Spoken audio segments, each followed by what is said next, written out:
Now, this next tale I want to tell you happens to be a Melungeon tale. So, Melungeons were kind of like a mixed breed folk that were in the hills of eastern Tennessee and Kentucky. Kind of like, they'll tell you they're a bit Portuguese, but they're usually mixed blood with some Native Americans, maybe some African Americans, and white folks all mixed together into generally dark skinned people. I mean, they would be considered that they spoke English, they were Christian, but they were just thought of more ornery folks that kind of antisocial, stuck to themselves, and well, usually for good cause. They weren't considered to be equal rights with everyone else. But so I'm going to tell you a tale called 600 Honest Pounds about Melungeons up in the hills that managed to beat out the revenuers. They say it was back in the 80s or maybe the 90s and in Hancock County. Whatever the year of it, there was a big barbecue and rabbit stew near the Powell River. A man running for Congress was who give it. Now, Hancock is still a mighty lean sort of place, and all you have to do to get most of the whole county together on one point of ground is to let out that there'll be free eats. They'll come forward back, mule back, foot back, and a crawling down every little path out of the hills. They'll come like red ants to spilled honey. And so it was this time I'm a chawing about. Every soul for 30 mile about that weren't too feeble or crippled to move or too wanted by the law to be seen in public places was there in that beech grove beside the Powell River. Even a heap of folks them up across the Kentucky line, when it's pretty lean too, was on hand trying their best to look like they was born and bred and done voting square in Hancock County. The political speaking come first, of course. Eats and fun is always left to the last, so's everybody will be sure that to stay and hear the speaking. So the man that was a running for the Congress got up and bellered and raved and told what he was again. And that was just about everything you could name except free silver and free seed for the farmers. He was all for them free things. Well, anyhow, he had his say, and most of the folks just squatted there in the beech grove and slept with their eyes stark open till he was plumb talked down. The gathering begun to perten up when he wiped his face and said, "I thank you, good folks, one and all, and best of clear-headedest people in the world, and people of Hancock County, the best little county anywhere. Set down." Then everybody made a heavy scramble for the big black kettles where the stew was a steaming, and the big long board tables where the barbecue was laid out, with the whiskey barrels all stacked and ready and waiting. So for half an hour there, the people tore into the barbecue, chomping and grunting, ladled down that good rabbit stew, and supped at their tin cups full of bold liquor. When all this truck got kind of mixed around inside and settled down, folks felt in a sociable way and was ready for the fun to commence. And it commenced. First, the call went round for wrestlers. The hardest knots in the county wiped their mouths and come elbowing through the crowd. There was two good bakers, dozen of them, stringy, long-cut scrappers and short, butt-cut brawlers. There was men with wild beards, and men mean eyes, and clean-faced men, and men with handlebar mustaches. Scufflers, fist fighters, knock down and drag out troublemakers, kickers, butters, gougers, and ear chawers. They all stood round sneering at each other and skeeting backy beer at each other's boots and making them brags. The judges was just before pairing the wrestlers up when here comes a woman a pushing round the edge of the crowd. Nobody much noticed her till there she stood among the wrestlers. She warn't overly high, but she was all fired broad and square, and she looked like a packing case with a round head stuck on top. Yes, she was a youthsome, barefooted woman, in a short kind of dress, and a big man's blue jumper heaps too little for her, all sprung out at the seams. The thing was her dark face, with high cheekbones and slanting eyes as black as swamp water. Everybody knowed that then that she was a Melungeon woman, and they stared like they was seeing a blue bear. In them days, Melungeons just naturally stayed out of the way when the white folks got together. So one of the judges called out, "Everybody clear back except the wrestlers." The Melungeon woman just stood there. So the judge says, "I mean you. I'm a wrestler," says she. And her voice was so deep and heavy that the judge jumped back a step. All the wrestlers laughed. "Wrestling's for men," they said. She was a chawing backy. She let fly at the ground, and it smacked up a little cloud of dust. "Maybe to now it's span," says she, "but I'm Betsy Mullins. They call me Big Betsy, and I do hail from Newman's Ridge. I'm a woman with all the womanly trimmings, but don't let it bother you, none of you, for I'm a better man than any of you rounders here." And she let fly some more baccy juice. She throwed back her head and she laughed. All the rascals was tore up and mad, bad enough to be sassed by a woman, and what when the woman was a Melungeon in the bargain, well, no strong founded man would stand for it. Easy the biggest man there was Black Joe Bascom, and he was fair blazed snorting for trouble. He looked her over from the top to toe. He throwed his jumper off his jumper and his shirt, drawed his belt in, and says, "Take heed, wench, I'm a comin' at you." And he come. Yes, he come in kicking and thrashing with his teeth splitting his black beard and a snap in the air. He mean to business, woman or no woman. Seemed like Betsy Mullins meaned a little business too. She straddled her legs and flipped the muscles in her arms, but she kept on a chawing her backy slow and steady as a heifer in the shade. She didn't flinch nor start an inch when Black Joe give a last whoop and a jump. A power of dust was kicked up. It was hard to see what was happening. Looked like and sounded like somebody in there was a beating carpets and a driving stabs at one of the same time, but not for long. For in a minute something come a rolling out end over end, and it come a wrapped around a tree trunk. It was nobody but Black Joe Bascom, limp and sound asleep. And there stood Betsy Mullins with half of Black Joe's beard in her right fist. "Is this here the best you can do?" she says, jerking her head towards Black Joe. "Don't tell me." She got a plug of Eden baccy out of her jumper pocket. She bit off a chaw and looked at a bunch of rastlers a standing there with their mouths full of teeth. The men just sort of cleared their throats and shuffled their feet. "Why, then," said Betsy, "I'll take on any two of you to wands, or two if you get, or if two you will of you will get lonesome, I'll make it three. Any style scuffling, I don't care, I'm sure." But they done her one better. Four of them hemmed in on her from four directions, and the dust began to fly, and out of it come a sound like a crew of choppers a cutting railroad ties. Well, it lasted about four times longer than the scuffle with Black Joe Bascom, and it made four times more dust and taken four times longer to clear away, so as a buddy could see what had happened. Then all the folks just choked and whistled, for there sat Betsy Mullins on a stack of foam piled up like cordwood. Seemed like the seams of her jumper had sprung a little more, but warn't no other signs on her. She warn't even blowing from it.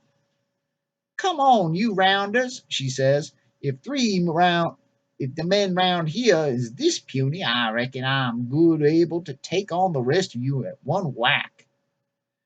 And what was left of the rascals looked at Betsy Mullins. They looked at the pile of men she was a setting on, and Black Joe Bascom still asleep in the heap by the beech tree. They looked at each other, and they looked at the ground. They didn't say a word nor make a move. So Betsy, she waited a little. She got up and shaking the settled dust off her and says, Oh, now, maybe I better come at you. And so she cocked back her fist and started towards the bunch of hard knots. Yes, she come at them like a boulder rolling loose. Well, for just a bit there, it looked like them big strappers aimed to hold their ground. But then one of them yelled, "Keep that dang sheep Melungeon out off me!" and broke and run. And in no time, every last one of them hard knots swung to and busted out for unknown places. So Big Betsy Mullins blinked her eyes and fuddled around like she was a looking for somebody to scuffle with. Then she turns to the judges, where they was a standing and a staring like she was seeing supernaturals. She says, "Gents, it does look like I win now, don't it?" "Why, yes," the head judge. "Why, yes." He thought hard and said, "Why, yes." "You're giving a fat shoat for a prize, ain't you?" said Big Betsy. "Why, yes," said the judge. "Well," said she, "supposing you keep it and let me name a prize that hit won't cost you a penny." The judge, he said it again. So Big Betsy says, "Just give me your leave to sell a few little old gourds here, if anybody'll buy. That's all I asked your judgeship." So the head judge, and he was a real law court judge as well as a barbecue wrestling judge, he said he didn't see no harm in it, he reckoned. She might as well go on and sell her gourds, he said. "Well, word of honor," Big Betsy says, "that nobody'll try to stop me nor do me no damage after I'm through." "Sure, I give my word," said the judge, "and I give my honor." So the Melungeon woman just held her hands to her mouth, taking a long breath, and sung out, "Ooh, big, big, big, big," and it rung out through the beech grove like a reaching blast of a good brassy bugle horn. "Big, big, big," she bellowed. Well, a dozen or so razorback hogs that had been a rootin' round in the woods come a snorting, but Big Betsy didn't pay them no notice. She was looking towards the Powell River, and mighty soon all the gathered round folks there did see what she was a waiting for. They did see 7 dark and barefoot Melungeon bucks come a trotting out of the cane brake, and each of them toted 7 big stoppered gourds slung round a yoke round his neck. It was getting rare warmish in the beech grove, and the free whiskey was all drank, and folks was sweating and getting a thirsty. So when these here Melungeons passed round and pulled the stoppers out of the gourds, and everybody whiffed rich liquor, a big whoop went up, and there was a rush of business. The judge says to Betsy, "Whoa, woman, air that governmentally stamped whiskey in them gourds." Betsy, she looked him smack in the eyes and said, "Your judgeship? No." "Well," says he, "you can't sell it then." "I can sell it, your judgeship," she tells him. "I got the authority to. You give it to me just a while ago. If you want the world to call you a barefaced liar, a two double Injun giver on your own sweared word, well, I can't keep you from it." When the judge studied about it and did see how slick he'd been sold, he just laughed and told her, "Go ahead and sell her liquor. This time," he said, "but never again no more, ever." "Thank ye kindly, your judgeship," says Betsy. "I thank ye for me and for them 7 husbands of mine that's too busy selling drinks to thank ye themselves." "7 husbands," said the judge. "Why, woman, that's strictly bigamy." "I thought it was pretty big of me too, your judgeship, when I taken them 7 men on last year. I warn't but only 16 then. But now I'm turned 17 and got my full growth. I'm a looking for a few more good husbands. Spread the word around, won't you, your judgeship?" The judge, he just sat down on the ground and sleeved the sweat off his face and never said another frazzling word. He just sort of muttered to himself and wandered off, a shaking of his head. From then on, the Melungeon breeded woman began stirring up the right smart of talk round Hancock County. There was a good tripled up reason for such talk. First place was you didn't often meet up with 300 honest pounds of she-woman like Big Betsy Mullins, not an old lean Hancock. No ways. You seldom, no time, never run across moonshine liquor as fine as what her and her husband's made back in the briars of Newman's Ridge. It was away the best moonshine in Hancock County, and folks that knowed good liquor sent all the way from far gone places to buy it. On top of all that, it got to be where Big Betsy was the most arrestedest party in the whole stretch of the up county. Well, now, after Betsy had sold her ungovernment stamped list whiskey right out in public gathering that way and before a judge, too, it was right natural that revenues would be watching to see if she'd done it again. So when it got to be that folks from the far end of Hancock County, even from over in Granger and Claiborne, would scramble up to Newman's Ridge to pay 75 cents a gallon for Betsy's liquor, when they could get all they wanted, and good stuff too, for 50 cents a gallon, why the revenuers couldn't help but notice. So it was a whole year after that barbecue feed before a party of revenuers scuffled and scrambled, hanging tooth and nail for dear life up Newman's Ridge.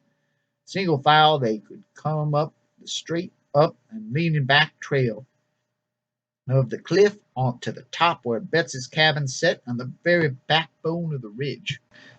Betsy come to the kitchen door. She watching them drag up the last few yards of the way.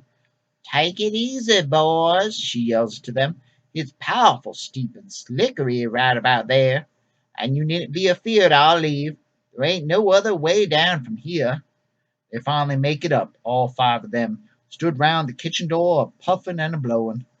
Then the head leader agent, a little spindle shank of a man he was, gets his breath and little and says, "Betsy Mullins, I arrest you for moonshining in the name of the United States government law." And then he stepped back a step right quick and looked at her watchful. "Why, sure, boys, sure," said Betsy, a chawin' stiddy. "I've been expecting of you boys for a long time now. What kept you so long?" "Well, Betsy, we sort o' waitin' around to catch you down in the lowland," said the number one deputy. "But seems like you don't get down there so much, so we finally seen we'd have to come up and get you." "Right enough, boys," she says. "I'm rarely pleased to see all of you. Come in and take a few cheers. Seems to me there's a gourdful or so of this prime ripe liquor somewhere right about that maybe would harden you up a bit after your hard pull." "Thank you kindly enough, Betsy," said the head leader agent, "but we really ain't got the time. We aim to get back down the Hodson trail right long before dark catches us. So if you'll just get them gourds for evidence and come along peaceable like, why we'll be getting back on to Sneedville." "Don't blame you a bit, boys," said Betsy. "Trail is right worrisome after dark, especially to go down. And welcome enough to the gourds you are, too. But I feared I can't go long with you this time, boys, much as I'd like to." "Take care there what you say, Big Betsy," said the law leader agent. You can be lawfully shot in the name of the law for resisting arrest." Big Betsy says, not missing a chomp of her chaw, "I know that right well, Mr. Agent, and I ain't a resisting no arrest. You have done legally arrested me, and I have freely agreed. All I'm a telling you is that if you want me to come down this ridge, you have to carry me somehow. I done sprained my ankle so bad I can't bear to touch hit to the ground, let alone pull my full weight on it." Agents then take notice of her right ankle was wrapped in near 10 yards of bright homespun cloth. Then looked at Big Betsy standing there with her right arm propped against the door jamb. Then looked at each other. Betsy had gained easy 50 pounds during the year she was nearing 400 pounds. They looked back at the trail they'd scrambled up by the hardest, how it come straight up single file for 80 or 90 feet, and then leaned back out more than straight up for the last 15 or 18 feet. It wa'n't but barely possible for a man to get up the first 80 or 90 feet, and it wasn't really possible at all to get up the last 15 or 18 feet. How they done it, they didn't know themselves. Then they looked back at Betsy and think about lugging that nigh 400 pound of she brute down the trail. The biggest deputy of all, 6'6", 300 pounds, scrapper he was, groaned out loud. The number one deputy says, "Oh my God!" and slumped down to the ground flat on his face. And the little spindly head leader agent, taking a bad fit of the shuddering jerks, "They'd fetch it all," he says he betwixt two chatters. "Must be a whole slew of rabbits playing hopscotch over my grave place." Well, the short of it was Betsy had them. There just warn't no way at all possible nor not possible that they could have taken that big she brute down the trail. So they smashed up one of Betsy's mash tubs so they could say they done it, and drinked a few gourds of Betsy's prime rack liquor to harden them up a bit, said their prayer pieces to themselves, and started back down the trail. Somehow they all made it back. After that, there weren't a year passed but at least two or more parties of the head leader revenue agent and his deputies would scramble up the trail to Betsy's cabin on Newman's Ridge. But it was always the same. Betsy was arrested freely enough, but she always had a ailing foot trouble of some sort and couldn't walk, and there warn't no possible way to cart her down. Betsy had got so she didn't even leave her cabin. She didn't have no need to. She was taking on one or two new husbands every year, and sometimes more if one happened to die off on her. So her husbands made the liquor and sold it and waited on Betsy hand and foot. She didn't have a frazzling thing to do but sit in her special big rocking chair that was carved from a solid oak stump and rock and chaw her eating backy. When the revenuers would ask where her still was, she would truthfully say she didn't know. Her husband's moved it about from one thicket briar hell to another. Time slipped along and went by like this for a long spell. Some say it was 6, some 8, some says more like much as 15 or more years. But anyhow, the tale got to be told about around and finally leaked back to Washington, D.C., that the revenue agents and their deputies didn't do a form thing when they went to arrest Betsy Mullins, but throw a big party, drunks, and drink up a few gallons of Betsy's prime right liquor, bust up one measly mash tub. Same one every time. One of Betsy's husbands would put the pieces together again, and the agents left and leave it there, waiting for them to come back and bust it again. So the big chief head leader, United States government revenue agent in charge of Washington, D.C., was some peeved about this. He called him a meeting, and they gibbered and jawed for a week or two and laid plans to get Big Betsy Mullins. They vowed they would bring her down off that Newman's Ridge and try her. So maybe a month later it was, a whole special crew of revenue agents and deputies and rock quarry men, drillers and blasters and such like, scrambled and toiled up the trail of Newman's Ridge. 22 men on the crew there was, and 22 deputies had been there before to show the way. They'd taken sledgehammers and rock drills and dynamite and ropes and pulleys and chains and blocks and tackles and the whole slew of such like stuff. They aimed to get Big Betsy Mullins, and bring her down off that ridge and try her. When they got to the last cliff, there was a trail went straight up 80 or 90 feet. The rock drillers and quarrymen went to work. Every 3 feet they drilled them a hole in the solid rock and sticking out a foot and a half. It'd taken them 3 full weeks to set the rods up to 80 or 90 feet to where the trail commenced to lean back. Then the rock drillers and blasters went to work.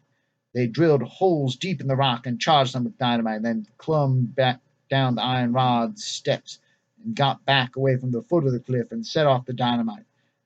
They aimed to blow off the overhanging lip edge and level the trail to at least straight up and down all the way if they couldn't do no better. They blasted away at that overhang for 3 days, and by then it was pretty near gone. It'd taken them longer than they figured, because on the second day there was a blast, and Betsy sent a couple of her husbands out to ask them to please make them dynamite charges a little bit littler. She said the blast was so big they shaken the cabin some and hurted her rheumatics. So on the fourth day, they set off the last blast and blowed off the last lip edge of the cliff, and they started putting them iron rods and the rest of the way up. They rushed the work and finished up by nightfall. Now the trail was all done. Next day, the whole crew of agents, deputies, rock drillers, blasters, and all climbed up the cliff trail to the top. Head leader agent picked out a spot in the solid rock and ridge backbone. The two men set it drilling a hole straight down. Then the head leader agent went over to the wide open door of Betsy's cabin. Betsy sat there in a big solid oak rocking chair, rocking and chawing steady. "Hey do, hey do, ma'am," says he, taking his hat off. "You're Miss Big Betsy Mullins, I take it. I'm the United States Revenue Agent, and it's my bounden duty to place you under arrest."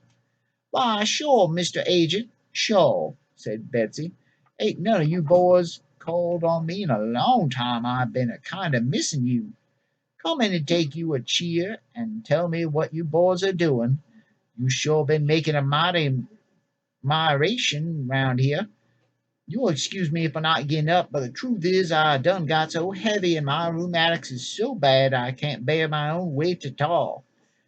Just find you a cheer somewhere, and one of my husbands will fetch you a gourd of prime ripe liquor." So Betsy puts her hands to her mouth and bellows, "Ooh, beak, beak, beak."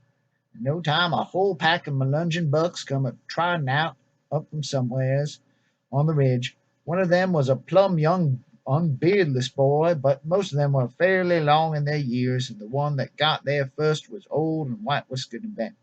"Jeremiah," says Betsy to him, "fetch Mr. Agent here a gourdful of our best liquor to sup while he tells me what he's a doing. And you might ask the deputies, the rest of the crew out there, to have some too. See that they'd all get what they desire." But the head leader agent says, "No, thank you kindly, Miss Big Betsy. I can't allow it. We aim to take you back down and try you, and wouldn't it be nowways right for us to drink this ungovernment stampless whiskey?" "Just suit yourself, Mr. Agent," says Betsy. "You're kindly welcome to it. Now tell me just how you aim to get me down from this ridge where I weighed better than 500 pounds, and you can't bear my foot on the ground. Just how do you aim to do it?" So the head leader agent told her about how they blasted away the lip edge and set on posts in the trail. "Now we're setting one great big post on the ridge backbone to anchor a block and tackle to, and to let you down off this ridge as a big rope sling, and then caught you from cliff bottom in a wagon." Big Betsy went right along with her rocking and chawing. "Uh-huh," she says. "I see. Well, now, that sounds like a right smart notion. Did you think that all up by yourself?" "Well, no, ma'am, not quite all by myself," said the head leader agent. "Some of the little details was thinked out by the others, but mostly it was my own figurement." And he reared back in his split bottomed chair and sticked his thumbs in his vest armholes. And that just shows you. You never can tell how many ducks will hatch from the setting of goose eggs. Next day they finally had every fire thing ready, everything a body could think of. The big iron post set, the block and tackle all rigged up, a harness team, a wagon awaiting at the foot of the cliff, and a big whopping big pillow, and some padded coverlets to make Betsy easy in her rope sling. So now they're ready to get her. The head leader agent went to the door of his cabin. He took his hat off and turned it around in his hands. "Good morning to you, Miss Big Betsy," he says. "I thank you kindly, and take it right well of you if you could come along with us without no trouble." "Surely enough, Mr. Agent," says Big Betsy Mullins. "I'd come right along with you in a minute if I could, but I can't move myself about at all now. It takes 5 or 6 of my strongest husbands and 9 of my weakest ones to move me about from one place to place now." "Just you rest easy about that, Miss Big Betsy," says the head leader agent. "I'll call in a dozen of my men to cart you out to the cliff edge." "Well," says Big Betsy Mullins, "I reckon I might as well tell you this now and save you trouble of getting your men in here. Fact is, Mr. Agent, I ain't able to leave the cabin at all now. I ain't nowadays able to fit through that door frame now." The head leader agent's mouth fell open, his chin near busted his kneecaps. It was a full 10 minutes before he says a word. "Why then," he says at last, "why, I guess I'll have to get my men to bust down one wall of the cabin." "Don't you do it, Mr. Agent," said Betsy. "He wouldn't be nowadays healthy for you. I done asked a lawyer man judge about it. He says that for what I'm charging with and the warrant you'll have, my house could be now no ways damaged at all, and that it is the way I'd have it so long as I live. My great grandpappy built this here house with his own two hands, and I want it should stay like he left it." Well, the head agent hummed, and then the head agent hawed. He stayed round the place for a week. He sent word and got word, and he thinked and he talked, and he knowed from the first that Betsy was right, and he finally had to admit it. Yes, sirree, Betsy had them again. There just warn't no way they could get her. But her kinfolks did finally use that big iron post, and all their fearsome works them agents and deputies and rock workers done. That was after Big Betsy died. Must have been 18 or 20 years after. They busted out a wall of her cabin then, and wrapped her in quilts and blankets, and her husbands and kinfolk lowered her down. She had 33 husbands and 14 cousins, and they all agreed that Betsy weighed 600 honest pounds, and maybe then some. And she kept growing after death, too. The last time I did hear this story, they made it up to 700 pounds. And if you've liked this video, please like and subscribe and tell me in the comments. I'll try to find more tall tales like this to share with you.